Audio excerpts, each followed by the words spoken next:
Welcome to Devices Setup, and today we will learn how to reset MeshForce M7 tri-band mesh Wi-Fi system.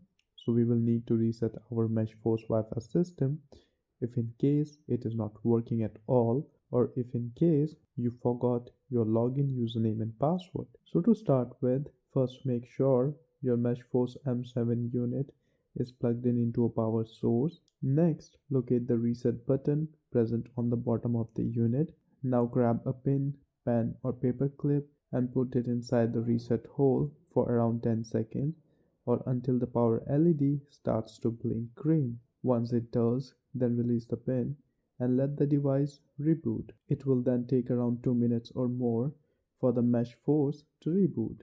After this, you can go ahead and start its setup again. If you have more than one unit, you can reset them all in the same manner.